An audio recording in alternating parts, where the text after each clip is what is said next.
प्रतिभा से भारत चंद्रमा के उस दक्षिणी ध्रुव पर पहुंचा है जहां आज तक दुनिया का कोई भी देश नहीं पहुंच सका।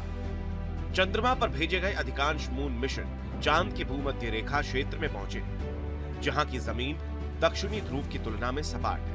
वहीं चांद के दक्षिणी ध्रुव पर कई ज्वालामुखी और यहाँ की जमीन बेहद उबड़ खाबड़ है, जिसकी तस्दीक नासा के सैटेलाइट से ली गई ये तस्वीरें करती हैं।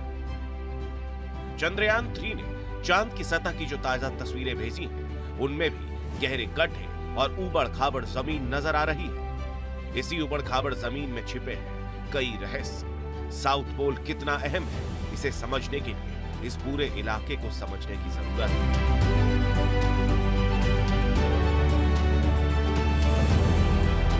चांद के दक्षिणी ध्रुव का सबसे बड़ा क्रेटर यानी गड्ढा करीब 2500 किलोमीटर चौड़ा और 8 किलोमीटर गहरे गड्ढे के किनारे स्थित है, जिसे सौरमंडल का सबसे पुराना इंपैक्ट क्रेटर माना जाता है।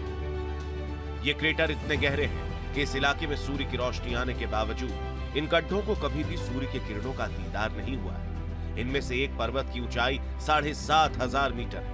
इन गड्ढों और पर्वतों की छांव में आने वाले हिस्से में तापमान -203 डिग्री सेल्सियस से -243 डिग्री सेल्सियस तक पहुंच जाता है। चांद के साउथ पोल पर अंधकार से घिरा ये इलाका साउथ पोल को और भी रहस्यमय बनाता है, क्योंकि माना जाता है कि इन्हीं क्रेटर्स में बर्फ के तौर पर पानी जमा है।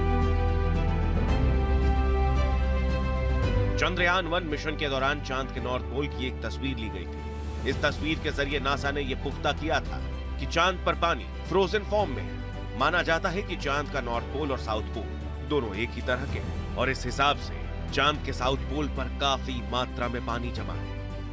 अगर चंद्रयान 3 मिशन के दौरान पानी के इस भंडार को खोज लिया गया तो चांद पर इंसानी बस्ती बसाने का सपना साकार हो सकता है।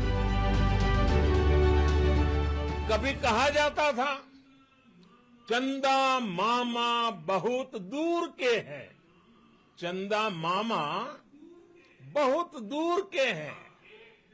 अब एक दिन वो भी आएगा जब बच्चे कहा करेंगे चंदा मामा बस एक टूर के हैं। पानी में ऑक्सीजन और हाइड्रोजन होता है। सांस लेने के लिए चाहिए ऑक्सीजन और रॉकेट फ्यूल के लिए हाइड्रोजन का इस्तेमाल किया जा सके। चांद का साउथ पोल अभी तक अनछुआ था। ऐसे में चंद्रयान 3 मिशन में कई ऐसी चीजें सामने आ सकती हैं जिससे दुनिया अभी तक अनजान थी। चांद के साउथ पोल पर अमोनिया और मीथेन का भंडार हो सकता है। साउथ पोल पर अंधकार वाली जगह की स्टडी से यह पता चल सकता है कि चांद कितना पुराना है, यानी चांद की उम्र क्या है।